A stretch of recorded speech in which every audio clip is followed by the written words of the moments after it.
Well, thank you for very much for inviting me. I was very pleased that Andrew Boundary recommended me. He was tremendously helpful in the work that I've done, as you'll find out as we progress. I've previously split this talk into three, so I shall have to go through pretty quickly in order to cover all the subjects. So first of all, I was interviewed about the book on our local radio station. So this is an extract from that interview. Amy Oakton at breakfast. BBC. Really or tease? Now, we've got a fascinating story to share with you this morning, and it really, truly is. It involves a hero, a near-death tragedy, and a great love story as well. Who doesn't love that? The love story that unfolded between the two of them has sat in a chest here on Teesside for over 40 years, but it has finally been brought to life by a Guisborough man. His name is Dr. Dennis Claridge, and he's the author of Arthur and Adeline, The Life and Love of a War Hero. And he joins us to tell us more. Good morning, Dr. Claridge. Good morning, Amy. Good morning. How did you get involved with this story? Because it's such an incredible story, isn't it? Well, yes, the start's almost incredible too.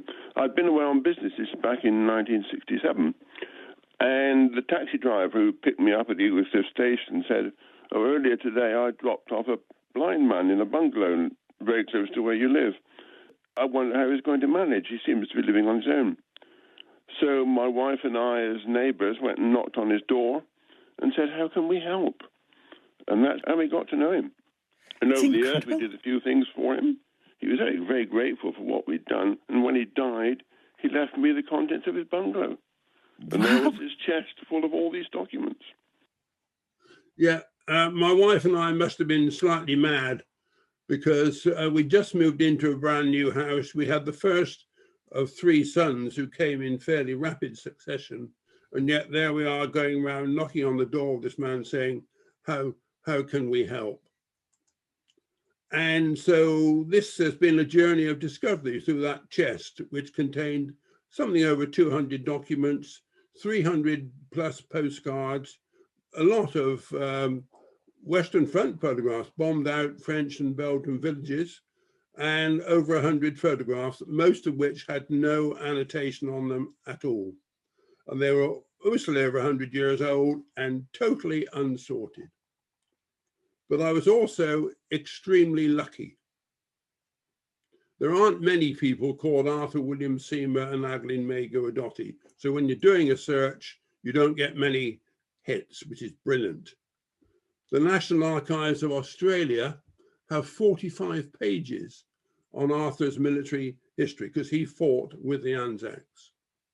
The Royal College of Surgeons has a detailed record of Arthur's injuries, and that I thank Andrew for enabling me to get access to that.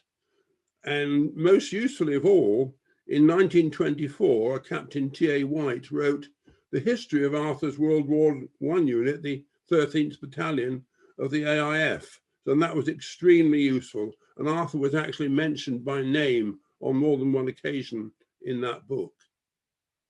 So let's quickly have a look at Arthur's early years, covering the period 1895 to 1912. Arthur was born in September 1895 near King's Cross Station. His father, Alex William Seymour, was an Italian Swiss, and he ran a restaurant.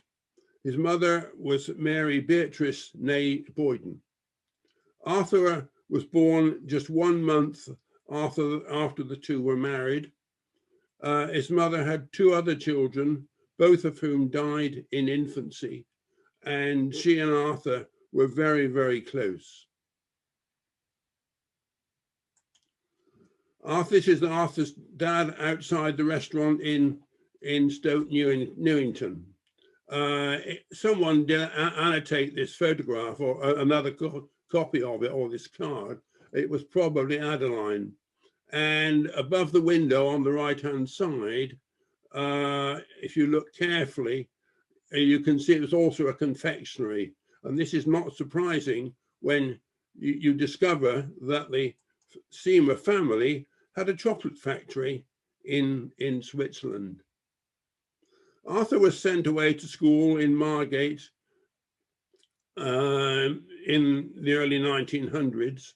And then in 1908, his parents separated and his father took him to Switzerland. Arthur's mother was distraught. And so in 1912, Arthur returned to the UK. Arthur's father died in Switzerland in 1914. I even have a Swiss death certificate for him. So meanwhile, what's happening to Adeline? She was born in 1880. She was actually 15 years older than Arthur. This is a photograph of her aged about 21, and she was extraordinarily good looking, and what a head of hair. Her father was a pawnbroker. She married Arnold Guidotti, a restaurant proprietor, in August 1903. And I think the fact that her husband was a restaurant proprietor and Arthur's father was a restaurant proprietor is almost certainly how the two of them came to meet. Like Arthur's mother, she had a first son just a month after she was married, and a second son in 1905. Her husband was committed to a lunatic asylum in 1906 for 4 months. It must have been a very traumatic marriage, and his license to run the restaurant was transferred to Adeline. She must have been a tough cookie. Her father had financial problems, and ironically, he borrowed money from Arnold Guidotti, Adeline's husband, and who I think must have inherited quite a lot of money. Her mother died of paraplegia in 1908. Her father remarried, and the whole family then lived together in a house in Highbury, really quite close to the old Arsenal stadium. So Arthur, his enlistment and return to the UK. This covers the period 1913 to 1917. In Arthur's papers was this menu card from the TSS Themistocles. You think, well, it's just a menu card, but open it up and it tells a story. There's A. Seamer, steward number 1, written very clearly across one side, and you can see the date on it, September the 15th, 1913. And Arthur worked on this ship, which sailed between London and Sydney, Australia. When it docked in August 1913, the ship's manifest actually lists Arthur. He is down as Seamer A, general servant, age 17, from London. Arthur was one of 54 general servants, so it might have been a bit over the top for him to call himself steward number 1, though this menu does actually look as though it was a first-class menu. Some really quite nice things on there. And this is Arthur looking very smart. He was a handsome young man on the SS Themistocles. But then it was a fateful day in October 1914. The TSS Themistocles is leased by the Australian government as a troop ship and becomes HMAT A32 Themistocles. Arthur was tipped off. So it explains why I could never find any immigration papers. So there he is, stuck in Australia without a job. He finds work in a mining village called Bullaroo, which means place of many flies. But then in 1916, he decides to sign up. But before then, he kept an address book. And you'll see here, you'll see his mother, Mrs. Beatrice Seamer, 32 The Hale, Tottenham. And then just below is Mrs. A. Guidotti. So quite clearly, he had a relationship with Adeline at this very early age. He was just 20, she was 35. This is the first page of the records in the Australian National Archive, and it shows Arthur's enlistment into the Australian Imperial Force. It wasn't initially in the 13th Battalion, but later was transferred there, and that has been put up there. He also won the military medal, as I'll come to later, and that has been added, as you can see there. And if you look in the bottom right-hand corner, there's something quite interesting, and I'll just focus in on that. How do you pronounce Cima? C-I-M-A. An Italian you would think would pronounce it Cima, as in cinque or arrivederci. But you'll notice here that the enlistment clerk has written very clearly Seymour, yeah, and crossed it out. And that was his mother's name. So quite clearly, Cima, C-I-M-A, is pronounced Cima, not Cima. Because several people have asked me, well, have you got that pronunciation right? Arthur was a bit of a ladies' man, and this is just before he embarks for the UK. And if you look down here a bit lower, you can see I could do with another week off. I've only been in Maitland 4 weeks and know a great number of young ladies.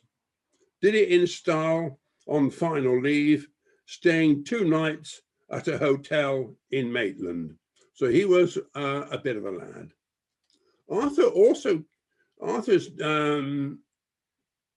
address book doubled as a diary.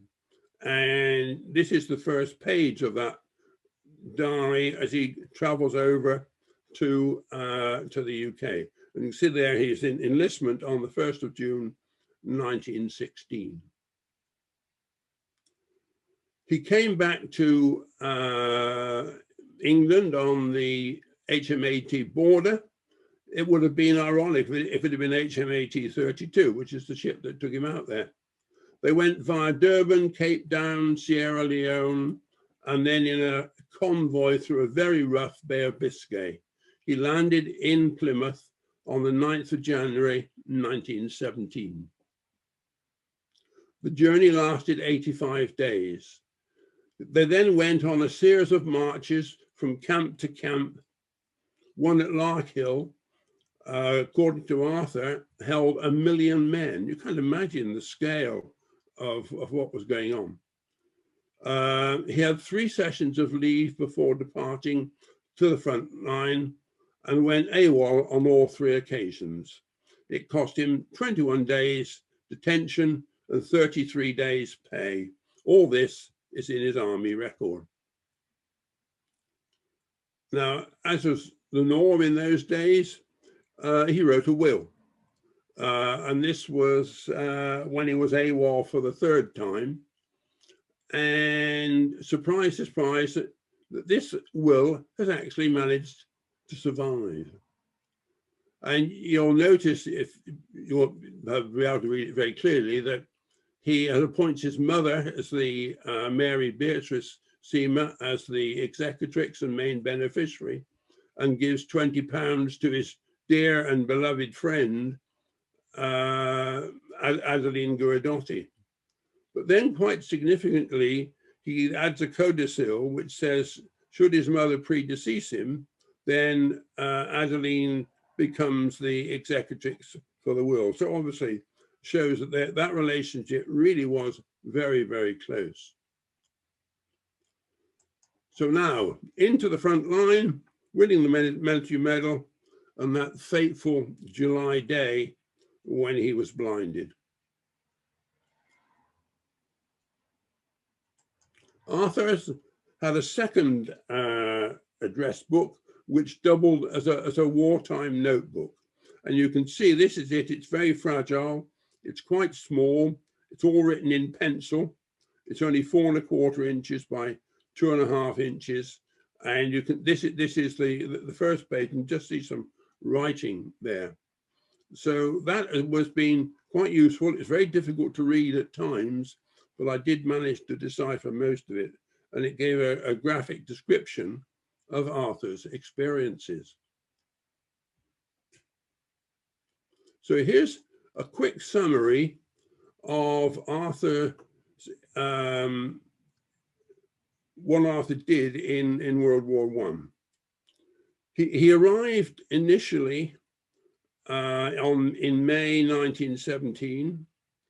He fought at Messine Ridge and Plugstead or Plug Street. He then had a short break, it should have been longer, in a delightful village called Liebourg in September 1917, and then back into the real thick of it at Passchendaele, Broodseinde, Zonnebecker, and Polygon Wood. Then came a fairly quiet time, and even some home leave in January. But again, he was back into the front line near Ypres, and then straight down to Villers-Bretonneux near Amiens in April 1918. So that's roughly what his wartime experience was. There's this page in his notebook, big advance, and this is his first experience of battle, and it's at Messine Ridge. 20th Division, New Zealand, and 3rd Division, hopping over from old front line and took Messine, and then the black line, also the green line, because you're aware that the Allies had tunneled under Messine Ridge, and on the 7th of June, the explosives that they'd put there were detonated and caused disarray amongst the German troops.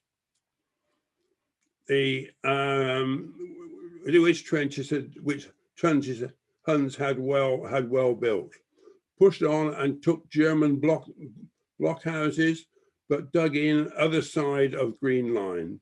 Fritz's caught in strongholds which had machine guns, not many dead to be seen, built of reinforced concrete, held by iron stakes. Note the spelling of stakes. Took our front line 450 yards in front of the Green Line. The 13th Battalion dug in. Then here is myself out on patrol in no man's land, about 80 yards from there where the Germans had snipers. What a baptism.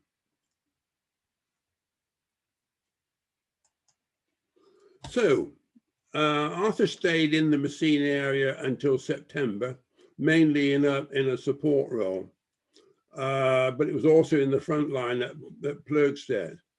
And having been in the front line for over 3 months, they were then promised 3 months rest in Liebourg. But they got just 2 weeks. He had a very nice time there, and even there's a very romantic card from a young lady in Liebourg to him. So after 2 weeks, they were back at Passchendaele, where my uncle was killed. The third Battle of Ypres. Conditions were horrendous, up to their knees in mud, machine gun bullets whistling overhead, heavy enemy shelling, and the risk of phosgene and mustard gas attacks, and sometimes enemy aircraft flying overhead spying and using their machine guns. It was in these conditions that Arthur won the military medal, at this time the third highest award for other ranks for bravery after the Victoria Cross and the Distinguished Conduct Medal. So these are Arthur's medal, and this describes the citation. Now, Arthur fought in the First World War on the Western Front, and his bravery in battle saw him awarded the military medal. Listen to this description of why he was so deserving of that medal. The post occupied by Corporal Seamer's section was almost entirely levelled by shell fire. Working with feverish energy and exhorting his men to even greater effort, he re-established the post under intense shell fire. He then patrolled throughout the night to the posts on either flank, a duty of no mean danger and difficulty, as the night was intensely dark and the enemy shell fire extremely heavy. He was twice buried by shells and severely shaken, but begged to remain in post. He set a splendid example throughout the tour. And you'll recognise the military medal on the left hand side of that trio of medals, and you notice they've been much worn. Arthur was very proud to wear his medals. And here is a picture of him on the right hand side with two other members of the Anzac forces. I've not been able to identify these two, but you will see there he is with his military medal ribbon. Not been able to identify those two. Well, Arthur, I can remember he had this picture, this framed in his bungalow, and he would say that was me there, but we didn't like to ask which one it was. But then as I went through his papers, it was quite clear who it was. Right, now Arthur had a relatively quiet time. He was out of the front line at Christmas and even managed to come home on leave in January and into February. But he was then back into the war at Hollebeck near Ypres. A card to his mother dated the 23rd of February says, "Went over the top, do not remember going to bed." A vigorous attack by the Germans petered out, and on the 23rd of April, Arthur was moved down to Amiens. But while he was at home on leave on that occasion, he met a young lady called Margaret. And this is what I call the seat bed card. And you'll notice here is a picture of Clifton Suspension Bridge. And there's a seat down here marked with a cross. And on the other side, it says, "Do you remember the seat bed that Saturday night?" You just wonder what went on.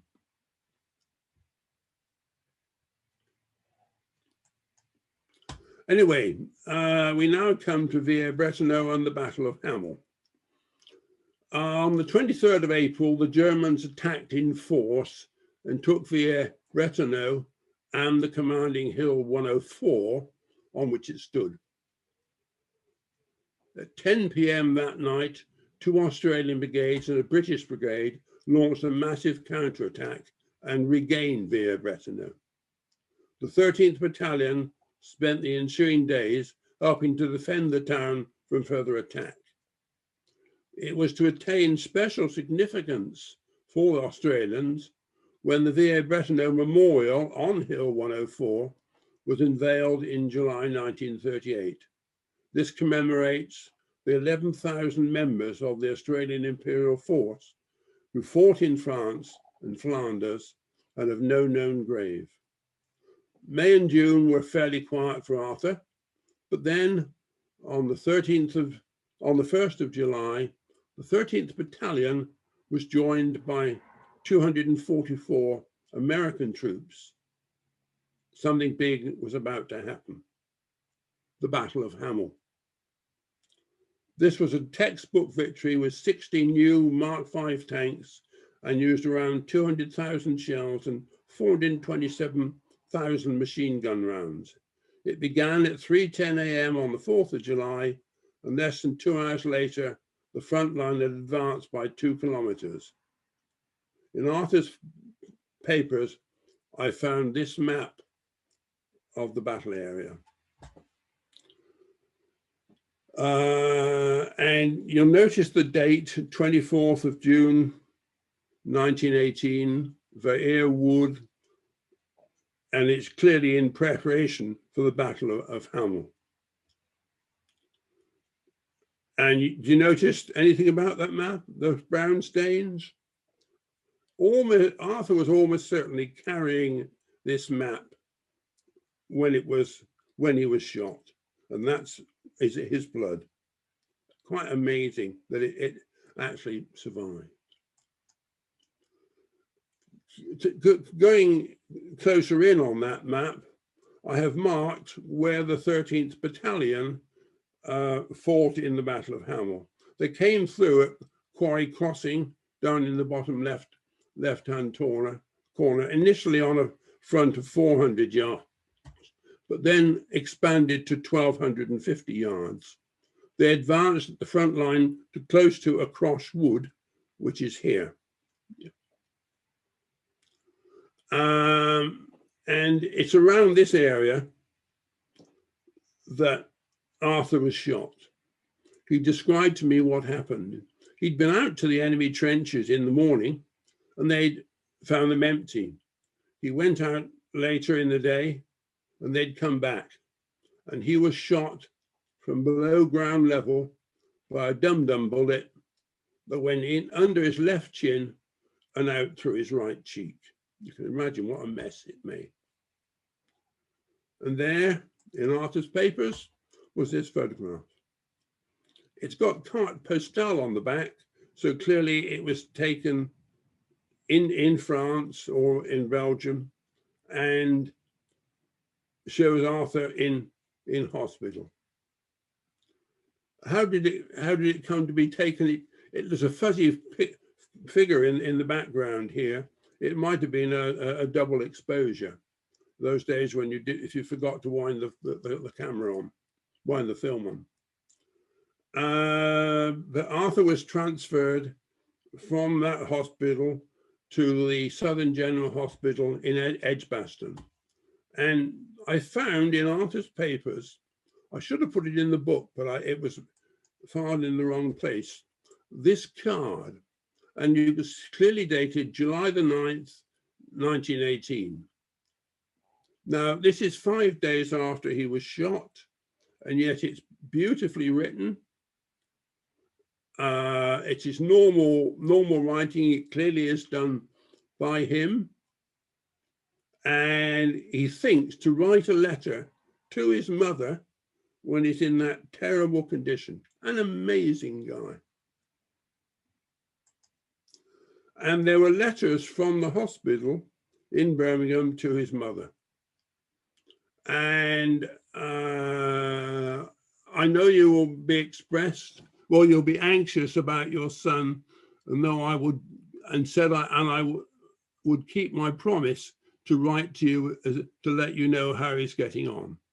We're all very pleased with the progress he is making. His lips are much less swollen, and he is better able to take his nourishment. He says himself he feels a lot better. He's such a plucky boy and never complains. I told him I was writing, and he sends his love and asks you to thank the stretcher bearer who carried him out. His address is Private W. Jones, B Company, 13th Battalion. And she did write to him. Arthur's mother did write to him, because I have the letter that Private Jones wrote back.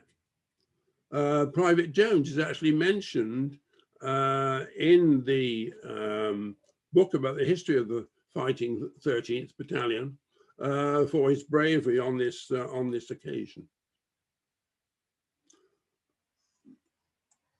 I'm now putting up a blank slide because when Arthur went to Queen Elizabeth Hospital in Sidcup on the 8th of October 19 for reconstruction surgery on his mouth and his face, and I put a blank slide here, and that's why. So you can, this is what he looked like. The bullet that did all the damage went in here under his left chin. I can remember there was a big yellow scar there, yeah? It broke his jaw, made a mess of his mouth, took away most of his nose, and left a hole in his right cheek. His right eye had been causing him a lot of pain, and that was removed at Edgbaston. The left eye was taken out later. So that's how he looked before he was, that's, you know, before the treatment was done. And this is how he looked before he was shot. And as Andrew said in one of his books, it was perhaps a blessing that Seymour was blind, because the psychological impact of seeing himself would have been absolutely horrendous. Andrew sent me, I sent Andrew this photograph of Ward 16. Andrew had a much inferior copy of it. This is at Sidcup, and Andrew was able to tell me that Arthur was fourth from the left, and he was impressed with the quality of this picture. It will end up with Andrew eventually. It's a good, beautiful, glossy 10x8 photograph. This is the tubed pedicle approach that was used to rebuild Arthur's face. You can see where the layer of skin had been removed from his forehead. To keep it alive, they keep one end attached. It automatically forms itself into a tube. That was then grafted onto his nose. And that was rebuilt in what, that was my 7th of March, 1920. So that he's been, you know, he's 3 years before his treatment is finished. There were several other photographs I could have shown. And this is what Arthur looked like in later life. After the surgery was completed. You can see that his nose is still very badly disfigured, but his mouth is really quite good. He could chew and eat really very well. These dark glasses were very good at hiding the fact that he had no eyes.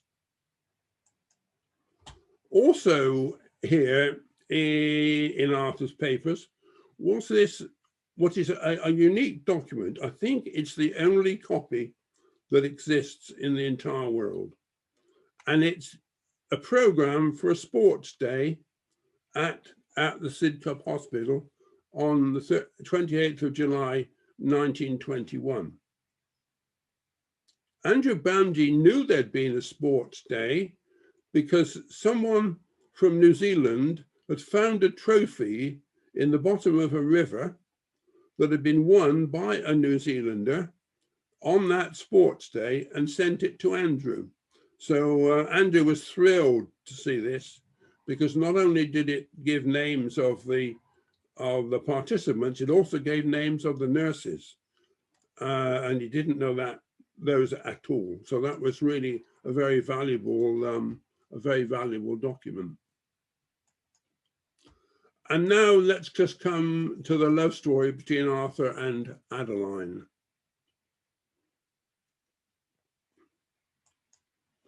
There's this very sweet little card from Adeline to Arthur. Said, "Dear Arthur, you can guess how much I feel and who I bless. Yours, Ad." And it's dated February 1921. They clearly were looking for a place to live. But you remember that Adeline, at this time, the electoral register for 1921 shows Adeline still living with her husband Arnold and the 2 sons, and her I'll go back one, sorry, and her and Arthur's and her stepmother. Adeline's father died in 1918, 1919. But now Adeline takes a much greater part in Arthur's life.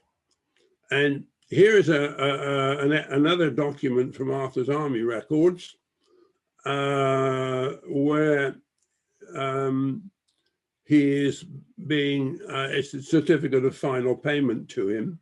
And you'll note at the bottom here, she's still married, she's still Adeline Guidotti, but she signs herself Adeline Seymour, and they moved to a bungalow in 1924 in a village called Raisbury, and they called it Anzac. It just shows you the impact that Anzac, the Anzac being part of the Anzacs, had on Arthur. They bought that in 1924. And there they are on the veranda. They're living as Mr. and Mrs. Seymour. All the correspondence I found was addressed to Mr. and Mrs. Seymour, but they were not married. The April 1925 edition of the St. Dunstan's Review comments that Arthur's bungalow was an exceedingly pretty one. And there in the papers was this letter from the Commonwealth of Australia. It's regarding pensions, because Arthur said, I have to thank you for your letter of yesterday notifying that you were married on the 31st of August 1940. It meant that Arthur would get a bigger pension. And the reason they could get married is that Adeline's first husband, Arnold, had died in May 1940, so they didn't waste any time. But you can see, interestingly, that the culture at that time was the marriage certificate put Adeline's address as 35 Chesham Buildings, Brownhart Gardens, London 1. They'd only been living together for 16 years, but it wasn't proper to put that fact down. My eldest son is just about to get married, and he's been living with his partner for 27 years. There's this letter, which is really a very sad letter. And it tells you everything that you need to know about the relationship between Arthur and Adeline. It was sent to the Daily Herald. Well, I don't even know if it was sent. It might have just been, this might be a draft that wasn't sent. Sent to the Daily Herald, and I definitely could find no trace of it ever being published. But she says here, I trust you'll be interested to know that I have my man with me. And I'm very grateful that I've been able to look after him myself since he left hospital in 1921. He was blinded in the war in July 1918, being hit by an explosive bullet.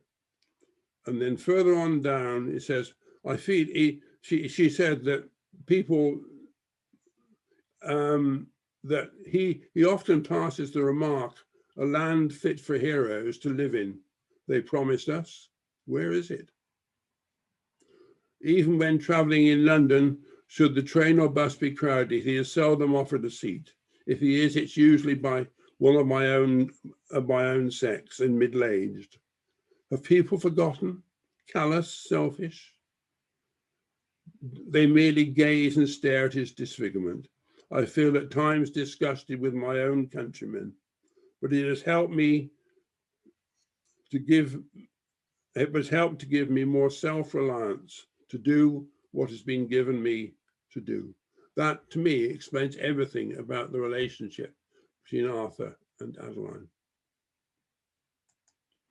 In 1938, they were invited to the opening of the Via Bretonneux Memorial, and they went there because I got the full program.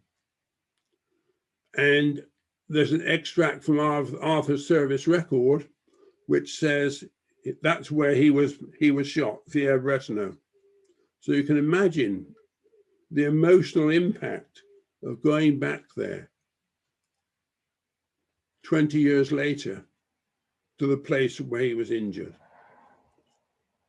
And there was a lovely article, a newspaper article that they'd kept on the opening of the Via Bretonneux Memorial.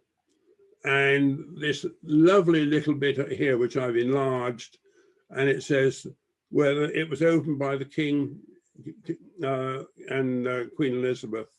And the Queen spoke a few words to the King and then walked up to the steps of the memorial and placed a small bunch of scarlet poppies on his wreath.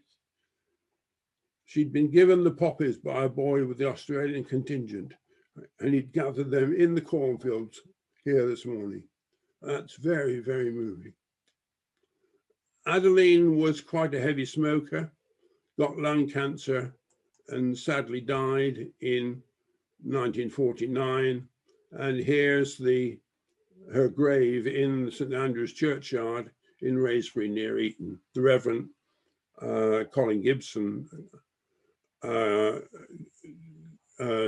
Vicar of St Andrews, sent me that photograph.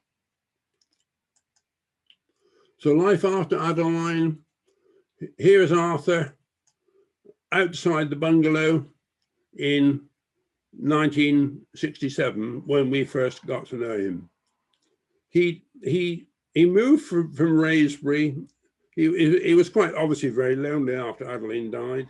He moved from Wraysbury to Uxbridge in 1958. He was terribly lonely there and used to phone up the telephone operators to get for someone to talk to. And then friends of his, relatives of his wife, of Adeline's cousin. He had no close relatives himself. Suggested to Arthur that he move up to Teesside and they would look after him. So they arranged for him to sell his house in Uxbridge, buy this bungalow, but once here, they did nothing. I think they were just after his money. Arthur was a very keen gardener. You'll see these pots here. That one and that one currently sit outside my front door here in Gisborne in the northeast. Arthur insisted on cutting his own lawn. He would do it on his hands and knees with a pair of shears, walking around wandering around in a circle. The neighbours were amazed. So that was it. Gardening was the only thing that he did. And sadly, he died. He had a severe heart attack in 1974, and that was the end of the life of a very brave man. So I inherited all those documents and eventually got round to writing a book. That book, you can now order it directly from me. I've got an email address for it, claridgebooks@virginmedia.com. And the book costs £10. Postal and packaging is £2.50. So you can make payment by bank transfer to me, the sort code 139813 and the account number 464-18668. It's also available on Amazon, but if you buy it from Amazon, they take £4 of the profit that I would otherwise be donating to Blind Veterans UK, formerly St Dunstan's. And it's just worth having a look at some of the comments that have been made about Arthur and Adeline. My own publisher, a local man, said, "I'm immensely impressed." Andrew Bamdi, "Marvellous, what a treasure trove. An important book since it gives the most complete history of any patient treated at Sidcup." Rob Baker, who's the archivist for Blind Veterans UK, "Congratulations, beautifully produced, a wonderful tribute to Arthur." And I was at Magdalen, had the good fortune to go to Magdalen College, Oxford, donated a copy to the library, and the librarian says, "A beautifully put together volume with a poignant story that brought tears to my eyes." Several times during this whole activity, I found tears welling up in my eyes and running down my cheeks. It was just that emotional. Looking back, it seems unreal that the chest I inherited contained the pieces of a jigsaw of the lives of Arthur and Adeline, and I've had the privilege of putting these together. Yes, it has been a privilege, and one of the most satisfying things anyone can hope to do. It's also been incredibly moving. All along, it's felt as if there was a hidden hand putting all these wonderful things to one side and hoping that someday someone would come along and find them. That someone just happened to be me.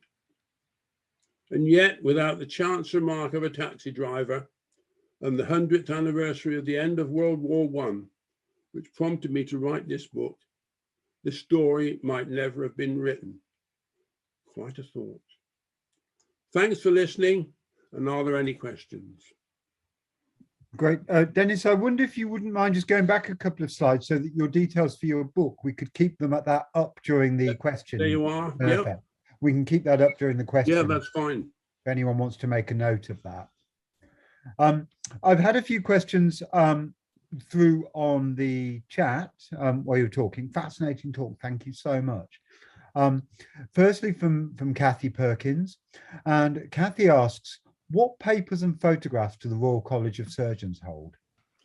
There were probably about a dozen photographs of Arthur and quite a lot of text describing that. And they sent me a photocopy of the full set. So I have those. And it was very helpful for Andrew because I could talk, Andrew Bamji, I could talk through with him what they had. I think they charged me 10 quid. That they wouldn't normally give these out, I think, but Andrew said, "Look, he's one of us," and that helped enormously. Couldn't thank the Royal College more for what they've done. They were really very good indeed. Amazing. Brett Goodyear asked, "What did St Dunstan's do to help him?" Oh, enormously. Arthur was very, very pro St Dunstan's. When he was in hospital being treated, they couldn't do it all at once, obviously. So he would be taken out of hospital and put into one of the St Dunstan's places. I think it's one in Richmond Park was the one where he generally went to, though they did have another one in Brighton. And they did a tremendous amount of support work on him, helping him get back to some degree of normality. And then throughout his life, there was a St Dunstan's person around who would bring him food parcels, bring him money, take him away on holidays. He was very, very pro St Dunstan's. He was very worried that St Dunstan's was actually quite a wealthy charity, that they were quite well endowed, but there were fewer and fewer war-blinded people that they could support. And so in 2012, they changed their constitution from treating war-blinded veterans to any war veteran who subsequently became blind for whatever reason. And as a result, they had more people on their books than they'd ever had before. So Arthur would have been very pleased that happened. Great. Anthony Pontifex has asked, how was his speech? Surprisingly good. I was amazed because when you think the initially, I think most of the work initially was done on rebuilding the inside of his mouth, getting his teeth sorted out. And you'll remember from the photograph that his mouth actually looked quite reasonable and he spoke very well and very clearly. What his smell was like, goodness knows. Kathy Perkins also asked, where are the hospital notes held from Sidcup?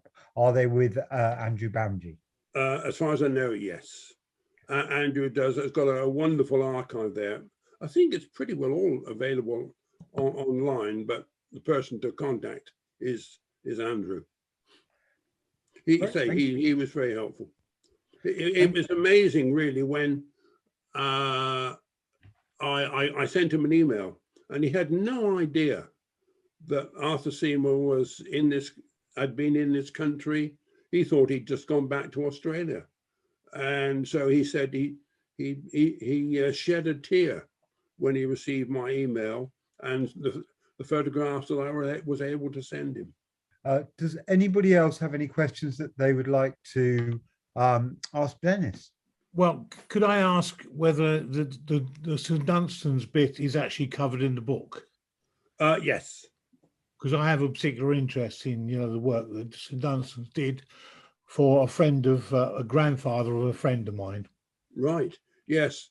I've got the book in front of me, and I'm just refreshing my memory. But there is quite a bit about St Dunstan's, and there was some interesting correspondence, because Arthur was very close to Ian Fraser. Lord Fraser, who became Lord Fraser, was the chairman or chief of St Dunstan's rule for many, many, many years, even though he himself was blind. And there's a letter that Rob Baker, the archivist for St Dunstan's or Blind Veterans UK, didn't know. And I've got a letter sent by Ian Fraser saying to Arthur Seymour, to saying, "Dear Seymour," and he'd written to Ian Fraser because to say how sad he was that Sir Arthur Pearson, who founded St Dunstan's, died suddenly. I think he fell in his bathroom or something. It was something quite not. It was unexpected anyway. And Ian Fraser finishes by saying, "Before closing this letter, I should like to tell you and yours how much Mrs. Fraser and I feel for you in this time of trouble." So yeah, there's quite a bit about St Dunstan's in there, including that unique letter. Thank you very much. Any other questions for Dennis at all that anybody would like to ask? Right, so shall I stop sharing now then, Luke? Great, lovely. Just a quick comment from Kathy Perkins, who said, "I can recommend Andrew Bamby's book, Faces from the Front, all about the patients in Sidcup." Yeah, I think Arthur was initially mentioned quite a lot in that book, but the publisher edited quite a bit of it out, I think.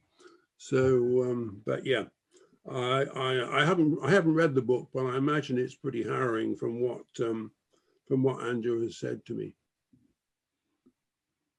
Very lovely. So, Colin, over to you for some closing remarks. Yeah, well, thanks very much, Dennis, for very informative, but also a very moving talk about a very real person with a real history, and how fortunate we are that you got hold of the treasure trove of his memorabilia. And I can endorse the book wholeheartedly. It's a very great story, where it's very well written, and it's a great book, so well worth it, and for a good cause. And again, thanks ever so much, and a great presentation. Just a quick plug for next month. We've got Clive Harris, an old friend of us, and he's going to talk about Cockney soldiers, which is basically stories, anecdotes. He's a great raconteur about stories of soldiers from London, not just the Western Front, but Mesopotamia and other places. So we look forward to seeing you next time. And I say, if you're new, you will on the mailing list now. You will be on the mailing list. And thanks again, and look forward to seeing you next month. Sorry. Well, so thank you, Colin. Yeah, cheers, Brett. I thoroughly enjoyed it, and thank you for inviting me all. I hope you enjoyed it. Yeah, thank you, Dennis. Great. Okay, I'm just going to end the meeting. Good night, everyone. Thank you very much. Night, Luke. Thanks for your help. No problem. Thank you. Mademoiselle from Armentiers, parlez-vous. Mademoiselle from Armentiers, parlez-vous. Mademoiselle from Armentiers, she hasn't been kissed in 40 years. Hickey, picky, parlez-vous. Out on kicking Armentiers, parlez-vous. Out on kicking Armentiers, parlez-vous. Out on kicking Armentiers, broke the spell of 40 years. officers get all